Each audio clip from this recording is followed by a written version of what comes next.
전성경 대응구조 개괄 2로요. 전체를 보는 게 내용의 본격적인 시작입니다. 자, 지금 내용부터 굉장히 중요한 내용일 텐데요. 자,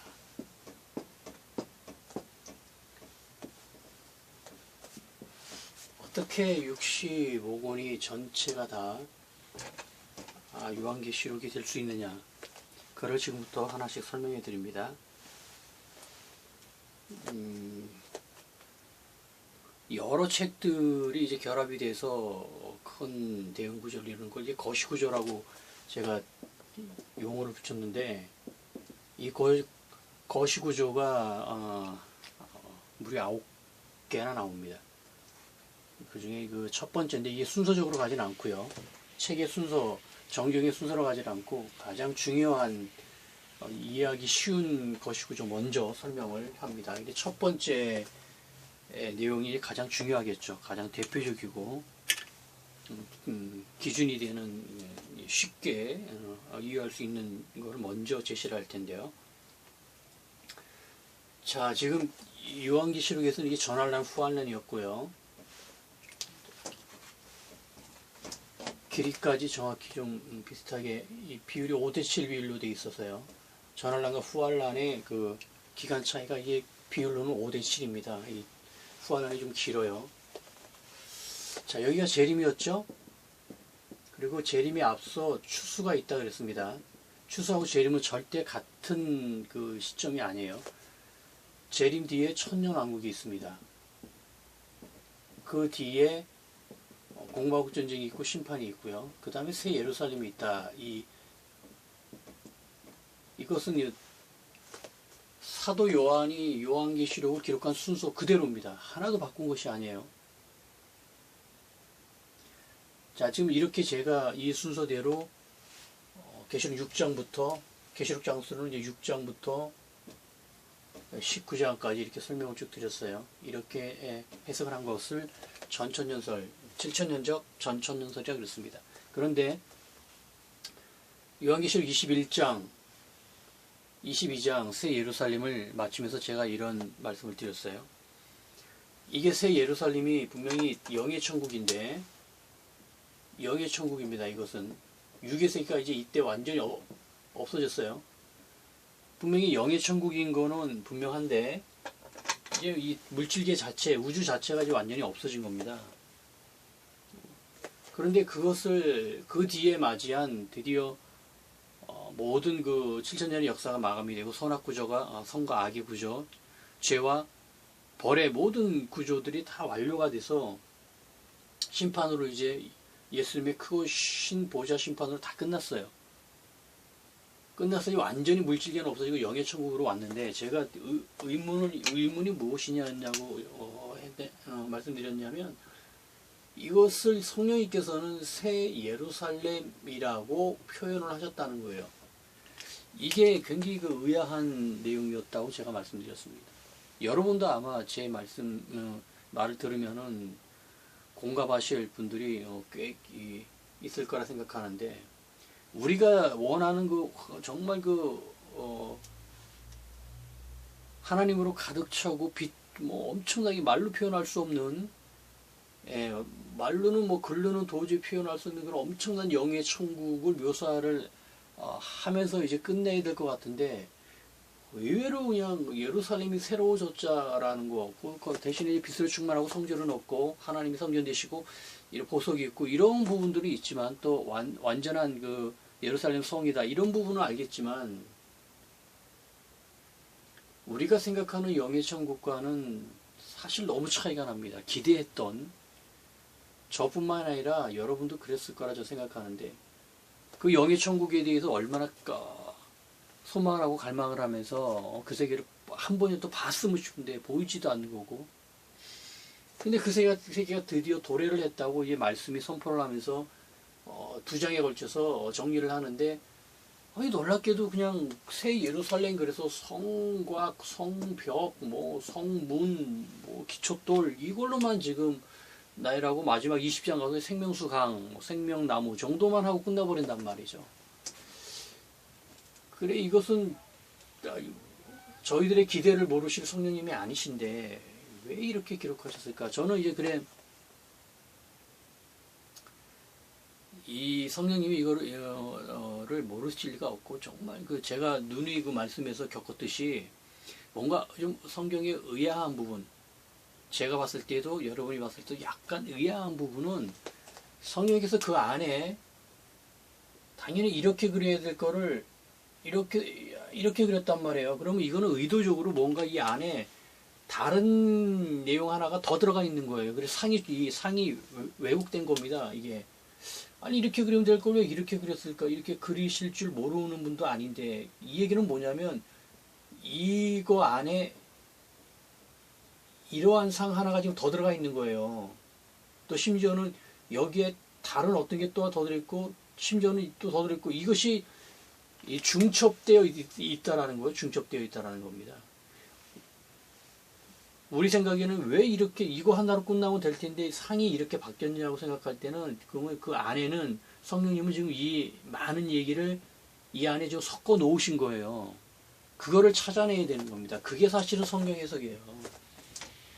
이걸 이상하다, 잘못됐다, 오류다라고 얘기하는 게 성경 해석이 아니라 이거 성경을 기록하신 분이 전지전능하신 성령 하나님께서 기록하셨기 때문에 우리들이 발견하는 오류나 이런 것을 모르실 수가 없단 말이에요. 모르실 만한 어떤 그런 존재가 기록했다면은 이거는 실수했구나, 오류했구나라고 보지만 간혹가다 서기관들이 이제 필사로 실수한 부분도 명확히 있습니다. 그거조차도 의도적입니다. 이 뒤에 말씀을 상세히 드리고요. 자, 지금 뻔히 알고 있는 이 영의 천국을 새 예루살렘으로 표현하신 성령님의 의도는 무엇이냐는 거예요. 이것을 찾아내야 됩니다. 이게 이제 그 놀라운 그 성경 구조의 그 기준이 되는 거예요. 기준 하나만 잡아도 기준이 하나만 생겨도 이건 엄청난 겁니다. 지금의 종말론은 이 기준을 지금 거의 못 잡고 있어요. 완전히 갈팡질팡하게 있는 속에서 어떤 정확한 이해서 이거 하나만은 분명해 라는 거 하나가 어느 위에 앞에 있던 중간에 있던 뒤에 있던 하나가 딱 나오는 순간 이건 이제 상황이 완전히 바뀌는 겁니다. 왜냐면 완전히 다 지금 그 기체처럼 움직이는 이 세계 안에 갑자기 고체가 하나 딱 생겨가지고 움직이지 않는 기준점이 된다는 건 이건 어마어마한 거예요. 만일에 이게 좀 가다가 하나 더 생기잖아요. 이거는 뭐 완전히 기적이 일어나는 겁니다. 지금 이거 하나도 지금 뭐 요한계시록 해석에서 기준점 하나도 지금 명확하게 이 해석은 맞다라는 기준점 하나도 지금 찾지 못하고 있는 와중에 기준점 하나를 절대적인 기준점 하나를 해석에 기준되는 어떤 거를 하나 발견했다는 건 엄청난 겁니다. 이건. 근데 지금 계속 나올 거예요. 그것이 하나가 아니라 2개, 3개, 4개 나오면서 요한계시록에 아주 그 혁명적인 일이 나타납니다. 자, 그것이 바로 새 예루살렘이에요. 이것을 완전한 영의 천국을 새 예루살렘으로 기록하신 성령님의 의도는 무엇이냐면요. 자, 지금부터 시작합니다. 이 예루살렘이 중요한 거예요. 지금 성령님은. 자, 새 예루살렘이라는 단어가 새 것이라는 것 같고 예루살렘이라는 두 단어가 합쳐져 있는데 새 것이라는 것도 중요하죠. 그거는 새 것이라는 것도 중요하지만 여기서 지금 성령님께서 강조하는 그 방점의 위치는 무엇이냐면 성령님은 지금 예루살렘이 중요한 거예요. 그래 오죽 얼마나 중요했으면은 우리가 그토록 피조물이 바라는 영의 천국을 예루살렘으로 대표해서 표현을 했겠느냐고요. 지금 성령님의 이렇게 표현하실 의도에는 얘들아 예루살렘이 중요해. 예루살렘이 엄청 중요하다.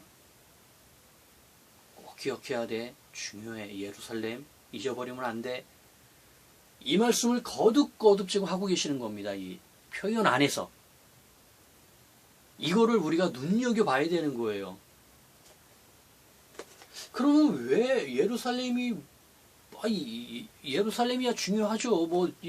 앞서 말씀드린 멜기세덱부터 시작해서 계속해서 예루살렘은 그 구약 신약의 중심이었고, 더 앞서가면은 바로 에덴 동산이 예루살렘이라 그랬잖아요, 제가. 그러니 오죽 중요했어요. 예루살렘 얘기하는 건 곧 성경의 그 첫 공간적인 위치인 에덴 동산을 얘기하는 거란 말이에요. 그러니 얼마나 중요합니까? 그건 알겠다는 거예요. 그런데 에덴 동산이 회복된 그 얘기를 하려고 예루살렘을 쓸 수도 있어요. 그런데 그거 하나 때문에 이 피조물이 그렇게 원하는 영의 천국을 묘사하면서 예루살렘을 썼다라고 보기에는 뭔가 그것도 의미가 있습니다만 약하다고 생각할 수밖에 없고요. 뭔가 절대적인 이유가 있는데 제가 그것을 묵상을 하면서 알았습니다. 무엇이냐면 예루살렘이 왜 중요하냐면요. 이것 때문에 중요합니다. 할렐루야. 할렐루야. 여기서 돌파가 일어납니다. 보십시오. 지금 새 예루살렘 묘사에는 이 강조점이 무엇이냐면 성전이 없다. 이것을 두 번이나 얘기를 해요. 성전이 없다라는 것을 두 번이나 강조를 합니다. 아니 없는 성전을 왜 이렇게 강조를 하냐고요. 하나님 자신이 당신께서 친히 성전이 되셨기 때문에 이제 성전을 짓지 않는다는 거예요. 당연하죠. 이게 성전도 이제 점점 발전하고 구속사에 맞춰서 구약의 성전이 신약에 와서는 성도 예수 그리스도 믿는 자들의 몸이 성령의 전이 되면서 건물적인 성전이 이제 그 건물적인 성전은 존재는 합니다만 의미 자체는 몸된 성도들의 성령의 전으로 바뀌었단 말이에요. 더 완성되어 갔단 말이에요. 그래 후환을 거치면서 천연왕국 들어가서는 성전에 대한 내용이 없습니다만 예배가 이제 완전히 완성된 예배가 드려지면서 한층 더 완성된 성전의 윤곽이 제시가 되죠. 그러다가 새 예루살렘 와서 성전이 완전히 없어지는 겁니다. 이 물질 어떤 형태를 지는 그러한 성전이 완전히 없어지고 하나님 자신이 성전이 되는 완전히 완성된 성전이 완성된 성전이 완성된 거예요. 그런데 그러면서 성전이 없다고 두 번이나 강조를 한 것은 반대로 성전을 지금 중요시 여겼다는 뜻이었던 거예요. 그것이.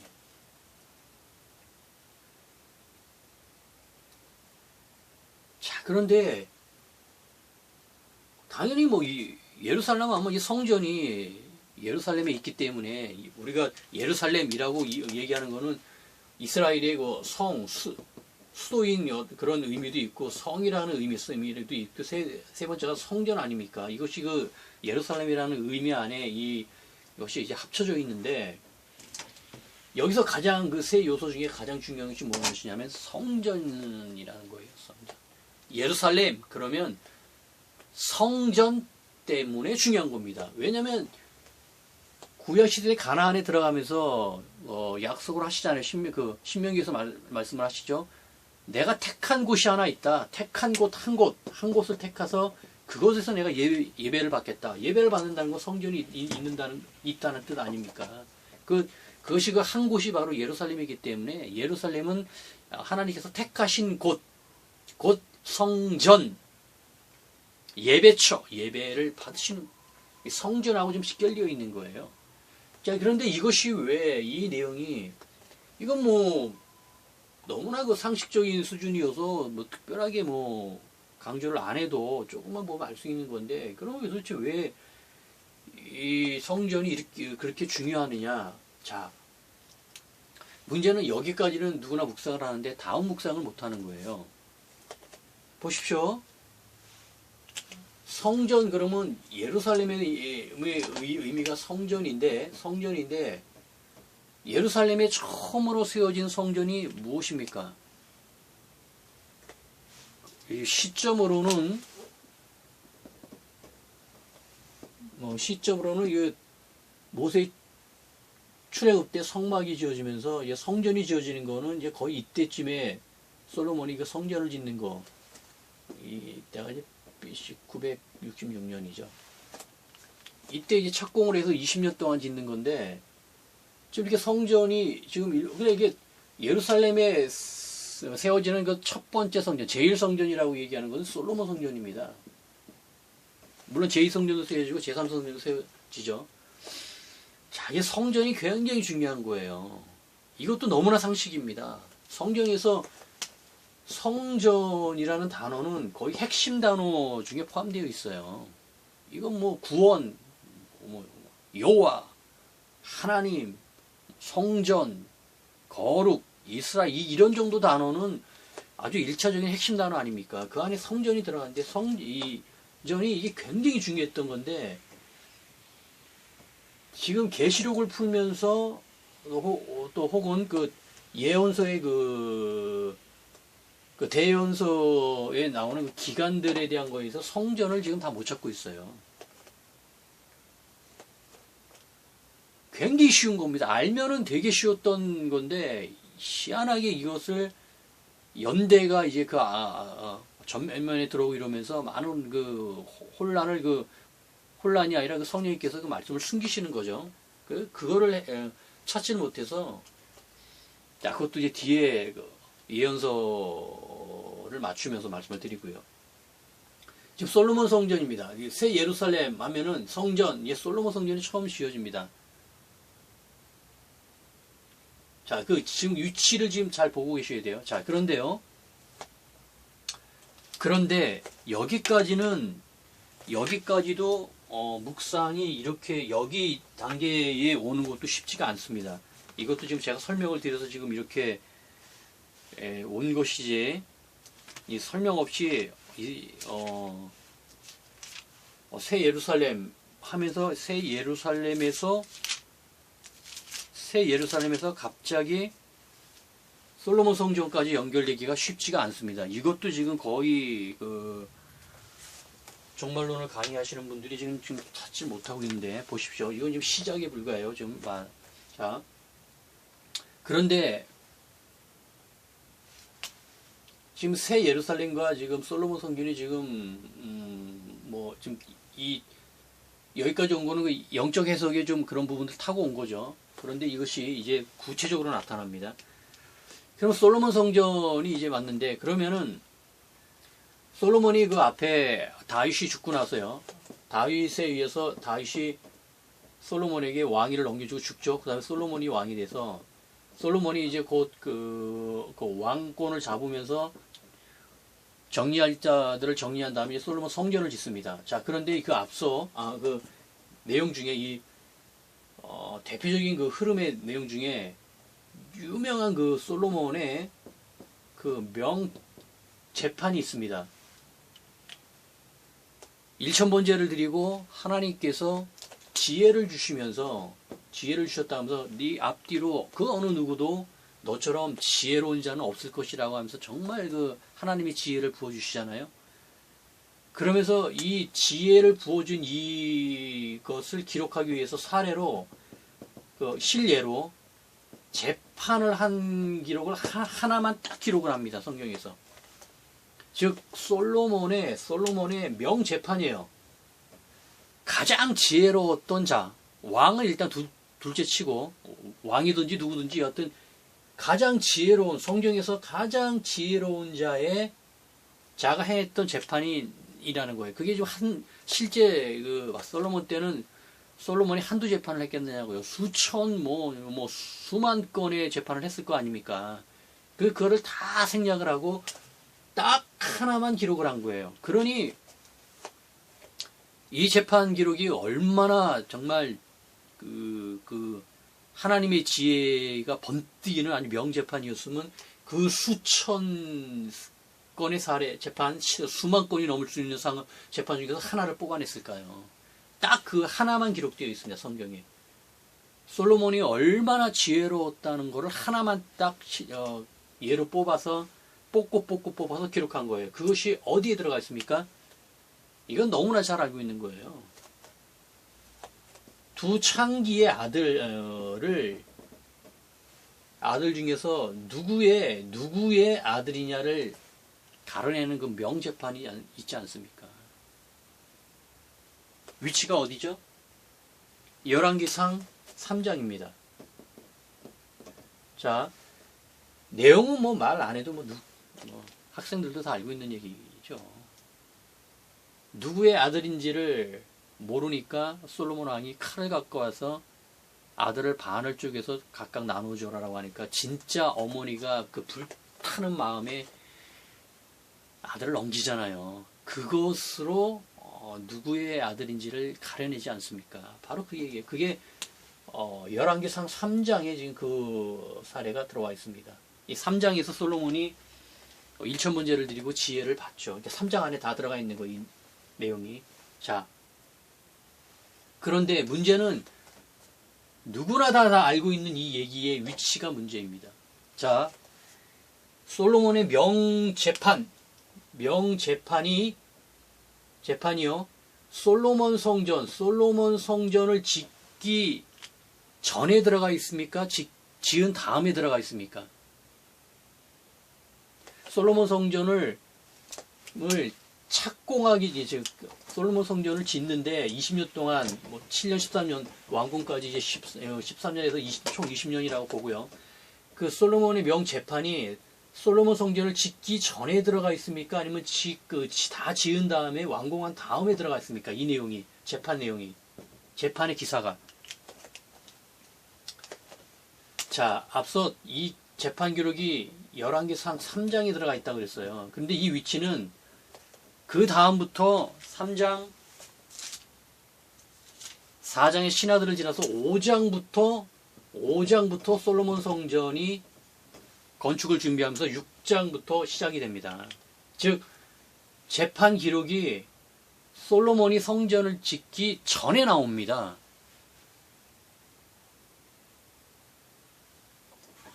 그렇죠? 성전을 짓고 나서 나오는 게 아니에요.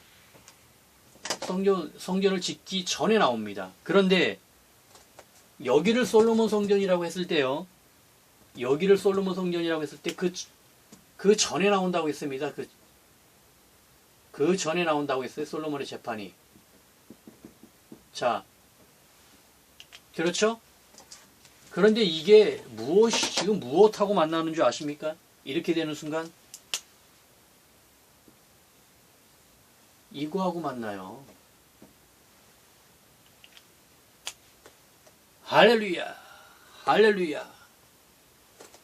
새 예루살렘 전, 계시록으로는 새 예루살렘 전에 예수님의 대심판이 있는데, 묘하게도 솔로몬 성전, 새 예루살렘을 의미하는 성전을 의미하는 첫 번째 성전인 제1성전 솔로몬 성전 기사가 있고, 그 직전에, 바로 직전입니다. 직전에 솔로몬의 명재판이 있다라는 거예요. 지금 심판과 새 예루살렘의 이 순서처럼 여기도 그 순서로 지금 되어 있다라는 겁니다. 할렐루야. 이게 열쇠예요, 이게. 할렐루야. 이거를 찾는데 몇 년이 걸린 겁니다. 자, 이게 우연일 것 같습니까? 자, 그러면은 좀 앞으로 더 가보자고요. 솔로몬의 명재판 전에 이제 솔로몬이 왕이 되고요. 솔로몬 앞서 또 왕이 바로 다윗입니다. 그래, 우리가 이스라엘 왕조를 얘기할 때는 다윗 왕조라고 얘기를 합니다. 솔로몬 왕조, 사울 왕조 이런 표현은 쓸 수는 있습니다만 흔히 쓰질 않고 왕조를 표현할 땐 다윗 왕조로 대표를 쓰죠. 워낙 이 다윗 때가 가장 42명의 왕 중에서 가장 번성하고 정말 왕국다운 왕국이었기 때문에 그렇습니다.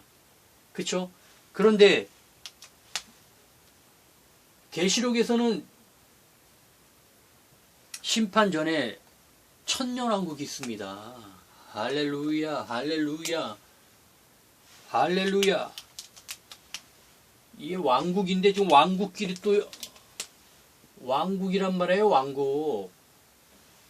더구나 다윗 왕은 곧 왕이신 예수 그리스도입니다. 천년왕국이 예수의 왕국입니다. 예수님의 왕국이에요. 예수님을 왕으로 봤을 때 대표하는 왕이 다윗 왕이고 그 왕국이란 말이에요. 그런데 왕조 기록에서도 다윗 왕조를 가장 대표해서 얘기를 하고요. 그 위치가 지금 또 대심판 전에 천년왕국이 있는데 솔로몬의 재판 전에 다윗 왕국이 있단 말이에요. 할렐루야! 할렐루야! 이게 지금 심상치 않은 상황으로 갑니다. 이렇게 되면은. 뜻을 아시겠어요? 자, 지금 말씀이 이제 폭포수같이 열립니다. 그러면 이게 여기까지 우연이라고 보시는 분이요. 또 보자고요. 더 앞으로 한번 더 가보자고요. 만일에 이게 다 맞아버리면 어떤 일이 발생할지는 한번 염두에 두시고요. 자, 그 앞서 그러면은 천년왕국이 만들어지기 전에 예수님의 재림이라는 큰 사건이 있습니다. 이게 요한계시록 순서로 가는 거예요, 지금. 저는 말씀 바꾼 게 아닙니다. 반드시 사도 요한이 기록한 이 순서대로 가야 된다고 제가 역설을 하는 사람이잖아요. 순서 바꾸면 안 된다 그러잖아요. 반드시 이 순서를 유지해야 되는 게 무엇이냐면 대응관계에 있는 내용들도 역시 그 순서에 맞춰서. 자, 다음을 보죠. 자, 재림이 있는데 그럼 다윗 왕국이 만들어지기 직전에 재림 사고 관련된 어떠한 연관성이 있는 아니면 비슷한 사건이 발생을 하느냐고요. 발생합니다.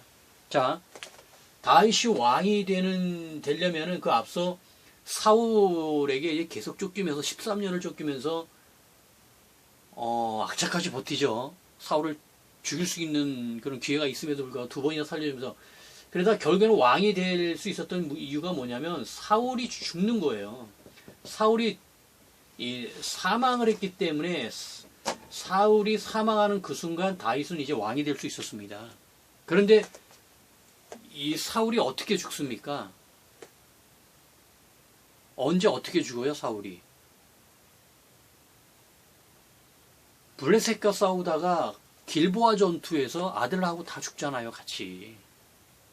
근데 그래 이 앞에 사울이 왕이 되기 직전에 길보아 전투라는 이 전투에서 사울이 죽습니다.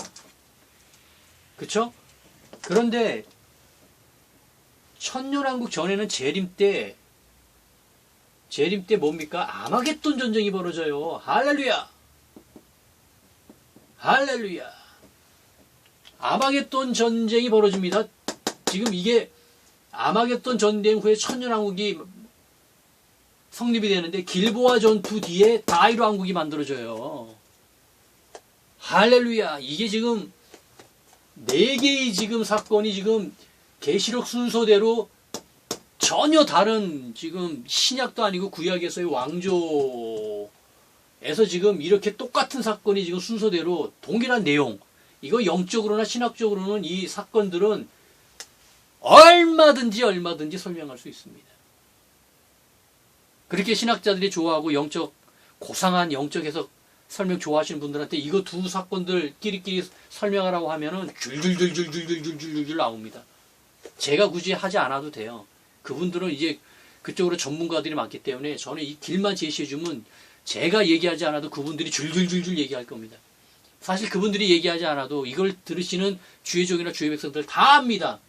굳이 설명 안 들어도 기본 상식, 성경의 상식만 있어도 이것들의 관계들이 지금 다 완전히 딱은 아니겠지만 상당히 지금 대응관계로 밀접하게 관련된 사건들이라는 건 누구나 학생들도 고개를 끄덕이며 수긍해요.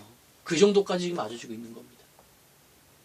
할렐루야, 놀라운 일이 벌어지고 있는 거예요. 자, 네 사건이 지금 동일하게 지금 같은 내용이 순서대로 지금 가고 있었던 겁니다.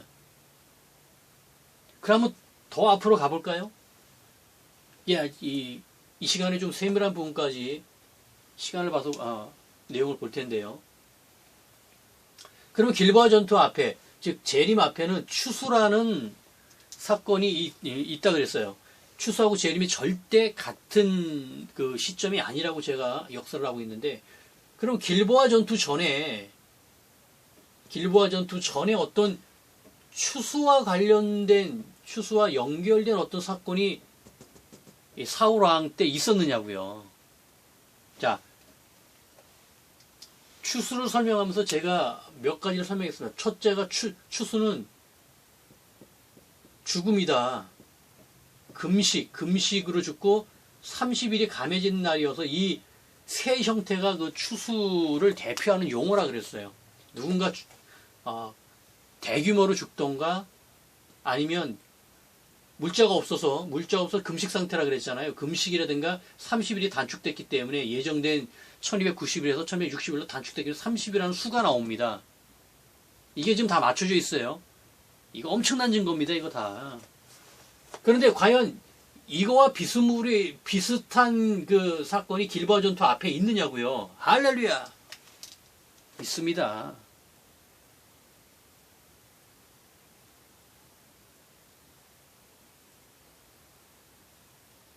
할렐루야, 할렐루야. 무엇인지 아십니까? 이때 길보아 전투가 사무엘 하죠. 31장입니다. 31장 사무엘 상이고요. 사무엘 하 24장이죠. 길보아 전투가 사무엘 상입니다. 예. 사무엘상 31장인데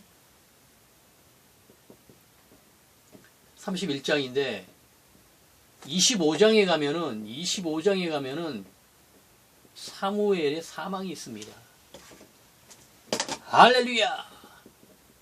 중요한 인물이 사망하는 이 내용이 25장의 앞부분에 간단하게 나옵니다. 간단하게. 그런데 먼저 이 사무엘의 죽음이 한 절에 걸쳐서 간단하게 제시됩니다만 그 위치가 바로 추수입니다. 할렐루야. 이 추수는 대규모의 죽음일 수도 있고 중요한 인물의 죽음일 수도 있어요.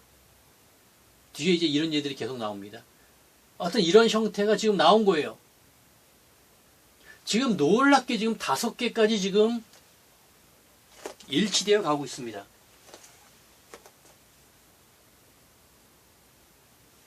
자, 상황을 아시겠죠?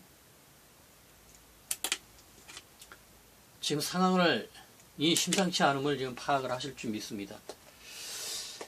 자, 지금 와, 어떻게 이런 일이 벌어질지 놀라운 일입니다. 이것은 자, 그럼 더 앞으로 한번 가보죠. 이 후알란 안쪽입니다. 사무엘의 사망 그 앞쪽을 보면은 이제 다윗이 계속 그 도피를 하는 내용이에요. 그렇죠? 사무엘상 그 17장에서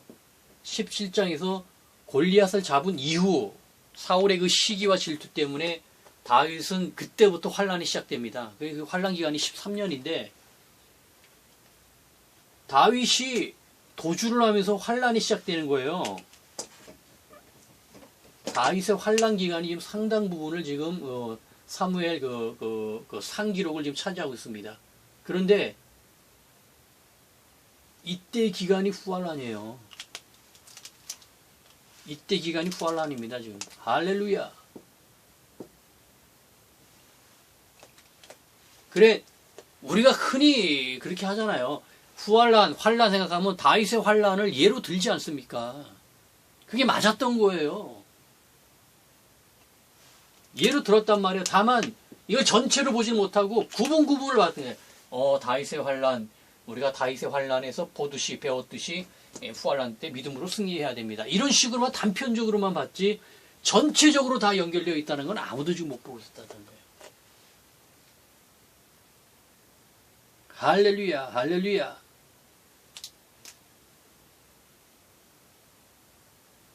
지금 숫자로는 6개가 지금 맞은 거예요. 더 가보자고요, 더 앞으로 가게 되면은, 이제 후환란이 시작되는 단계 아닙니까? 이때 후환란이 시작되면서 세계제국이 만들어지는데, 후환란이 시작되면서 세계제국이 만들어집니다, 이때. 그렇죠? 세계제국이 만들어진다 그랬어요. 그런데, 후환란 시작돼요. 그런데, 다윗의 기록에서는 이때 어떤 일이 발생합니까? 골리앗이 나옵니다. 할렐루야! 골리앗이 뭐예요? 거인 세계제국입니다. 거인 세계제국을 말하는 거예요. 할렐루야.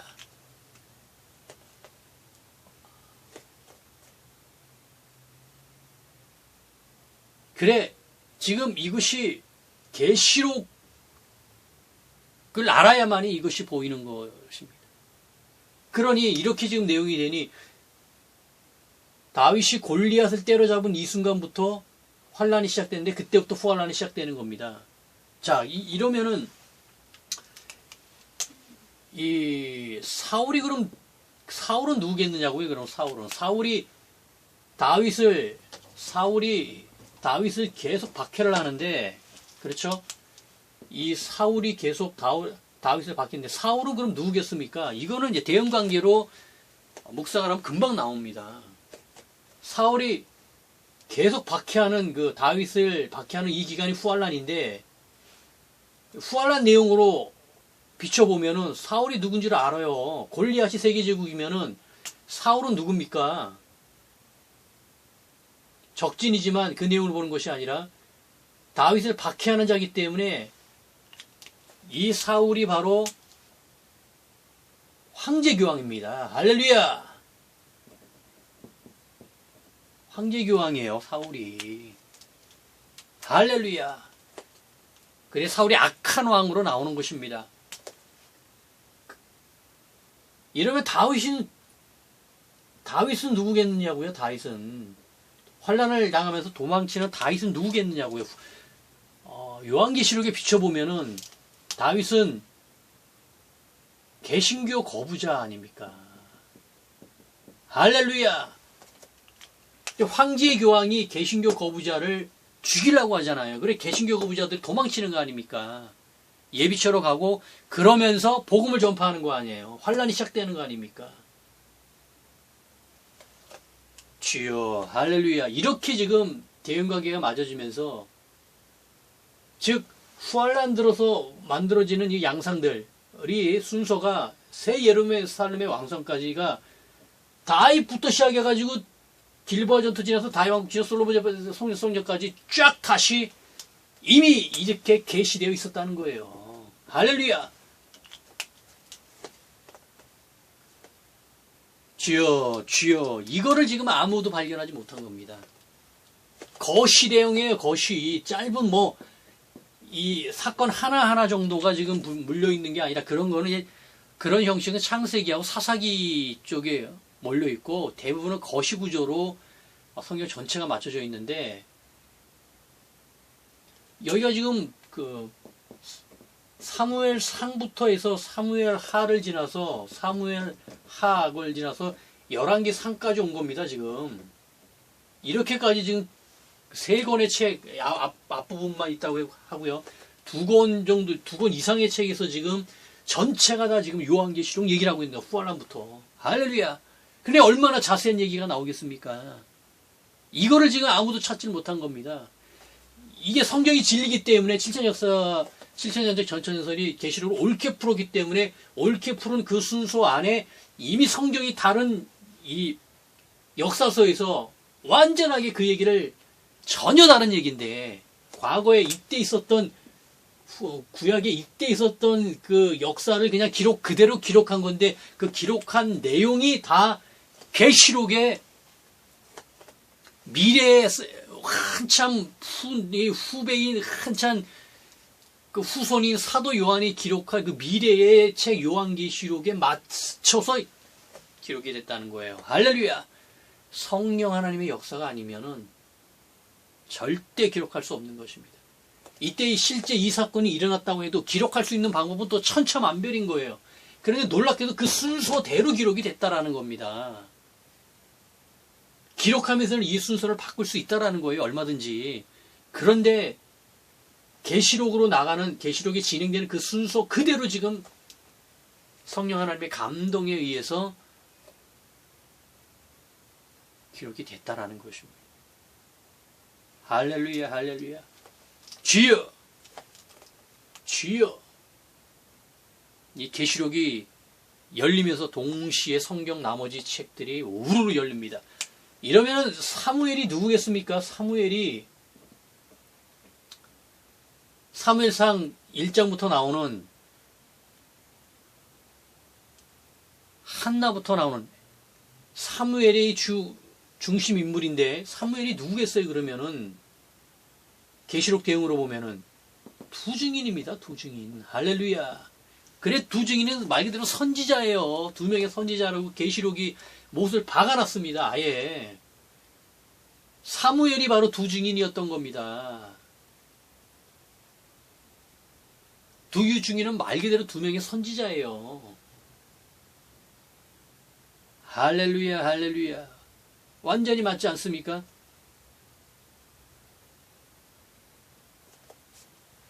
자, 지금 여기까지 놀라운 기록인데, 놀라운 해석인데요. 여기서 사실은 뭐, 7천년 전천연선의 모든 검증은 끝나버리고, 기존의 계시록 해석들은 뭐 다 정리가 될 거라고 저는 생각하고요.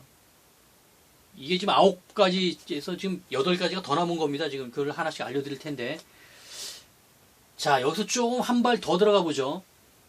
물론 이 뒤에 개괄이 끝나면은 이제 이 구조 전체를 한 장 한 장씩 다 봅니다. 다시. 아주 세밀하게 사무엘상 1장부터 한 장 한 장씩 다 봅니다.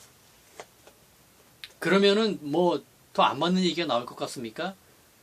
더 자세한 얘기가 나오면서 반대로 계시록의 이 사건들의 자세한 내용들을 훨씬 많은 정보들을 얻을 수 있다라는 거예요. 할 얘기가 어마어마하게 많아집니다.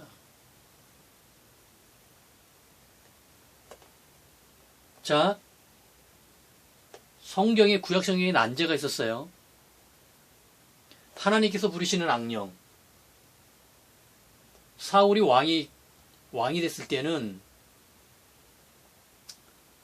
그 악령이 임하지 않습니다만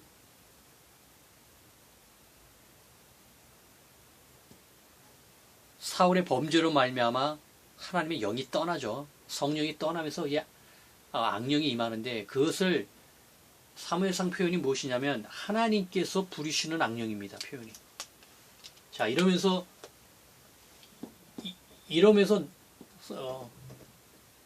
난제가 나오는 거예요.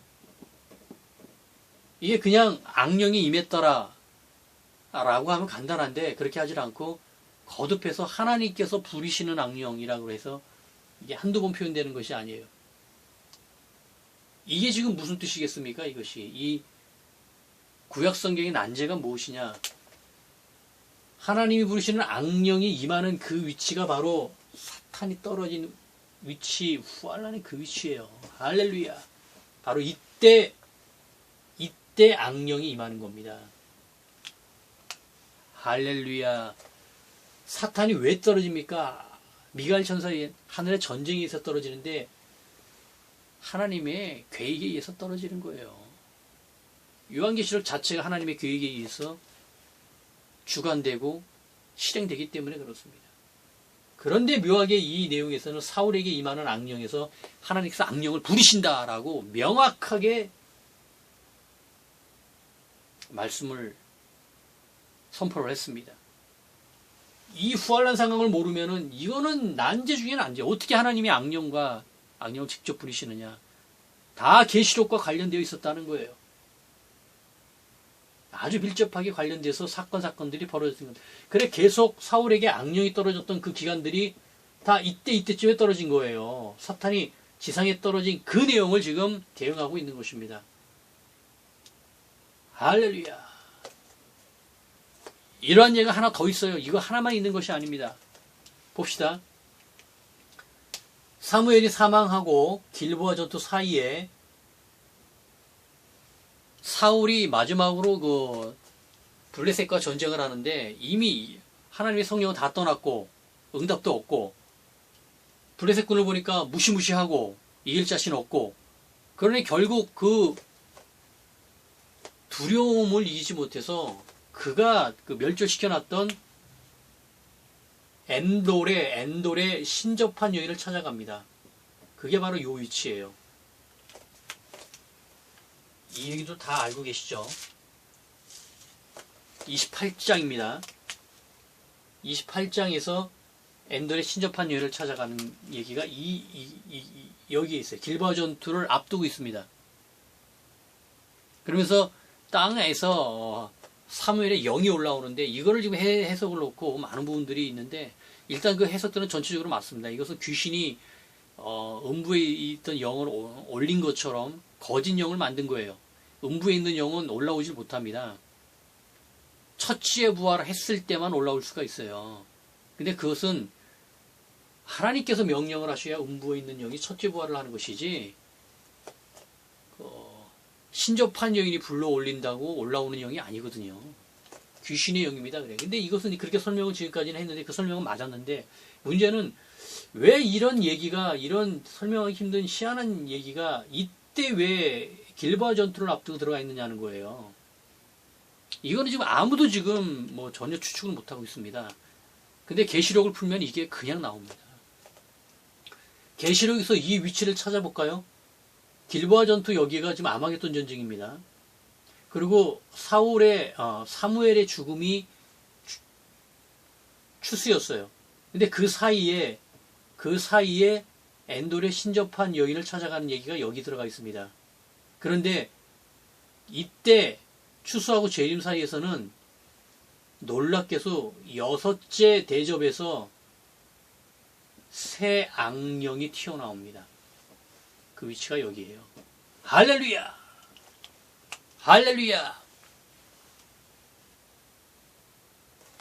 새 악령의 모습을 드러내는 게 딱 한 곳밖에 없어요. 드디어 마지막에 재림을 앞두고 막판까지 몰려서야 개구리같이 더러운 새 악령이 튀어나오자 그 위치에서 바로 사울이 엔돌의 신접한 여인을 찾아가면서 귀신들의 노름이 얘기가 바로 여기에 들어가 있습니다.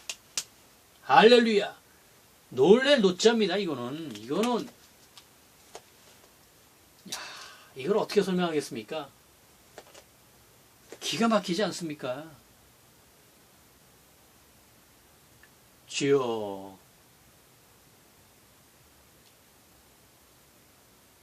이것은 한두 곳이 맞으면은 이해를 하겠어요.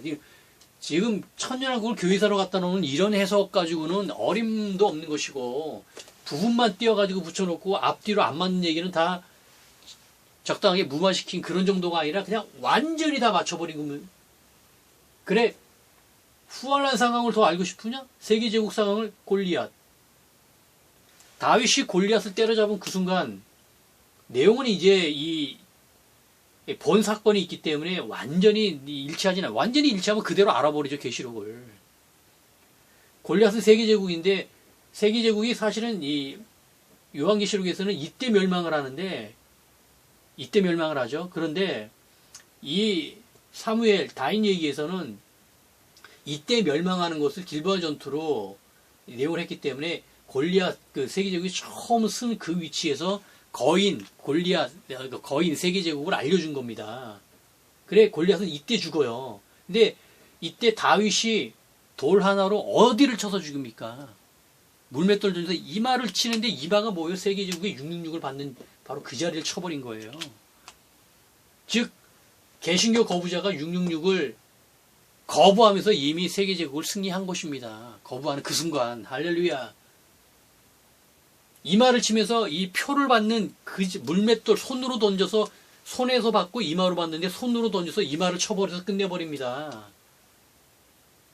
어떻게 이렇게 여기 얘기가 이렇게 와 있을 수 있어요?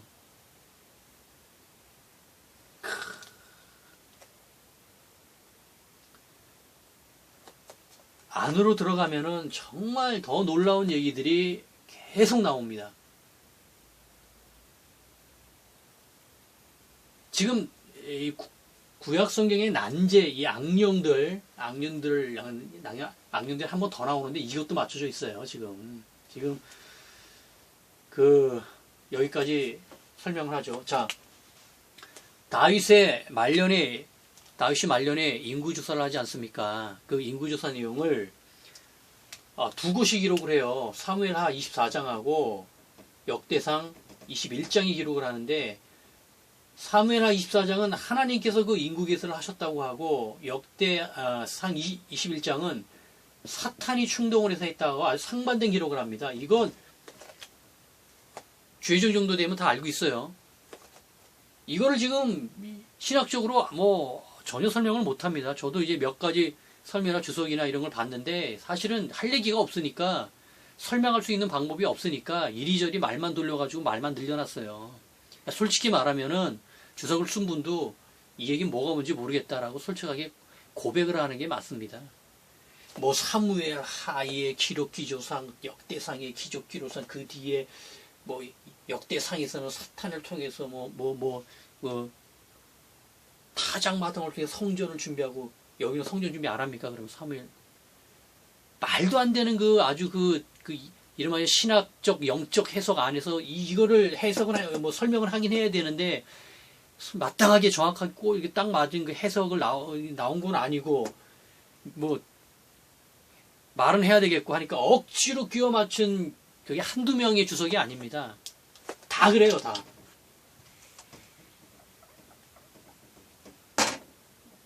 이게 왜 이거는 두 책의 기조의 차이가 아닙니다. 관점의 차이면은 좀 비스무리한 각도가 이렇게 되는 거지. 이건 180도 완전히 반대예요. 관점의 차이가 아니에요. 하나님이 하셨다. 사탄이 했다. 이거 완전히 극과 극 아닙니까?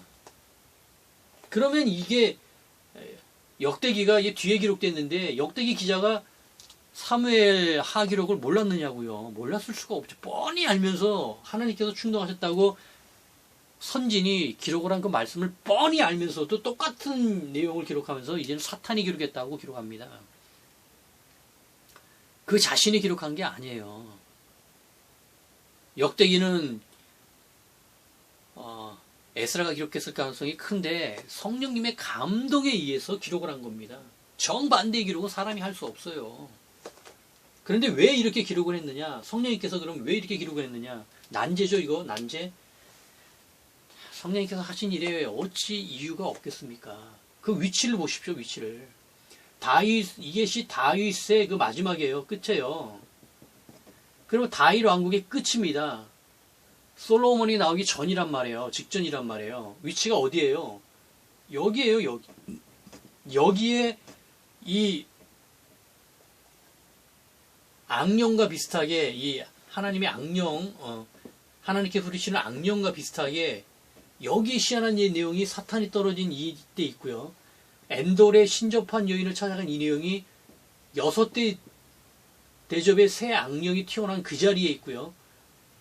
지금 다윗의 말년의 인구조사 때 또 이 사탄이 등장하면서 묘한 그 하나님이냐 사탄이냐를 놓고 지금 이 시하는 상황이 벌어지는 이 내용이 놀랍게도 계시록을 보면은 이때 공마곡 전쟁이 일어나면서 사탄이 처치해보라는 그 영이 들어가 있습니다. 할렐루야! 치유!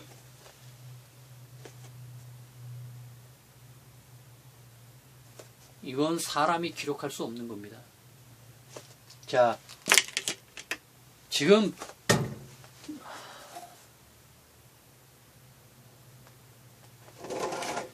여기까지 제가 말씀드리고 뭐 시간도 많이 경과를 했습니다만 이건 사람이 기록할 수 없는 것입니다. 자, 여러분 스스로가 묵상을 하시고요. 물론 세세한 내용이 더 있습니다만 제가 나중에 세부적으로 들어가서 말씀드리고 사무엘 상부터 시작해서 열왕기상 솔로몬 성전까지요. 이게 지금 통째로 요한계시록 얘기입니다. 할렐루야! 이것을 저는 사무엘 대응이라고 이름을 붙였습니다. 다윗이 중심이지만 책으로는 사무엘서가 중심이어서 사무엘 대응이라고 붙였고 다윗 대응은 뒤에 또 나오기 때문에 용어가 합쳐져서 이렇게 돼서 사무엘 대응이라고 붙였고요. 여러분 충분히 묵상하시면서 하나님의 영광을 만끽하시기 바랍니다. 할렐루야!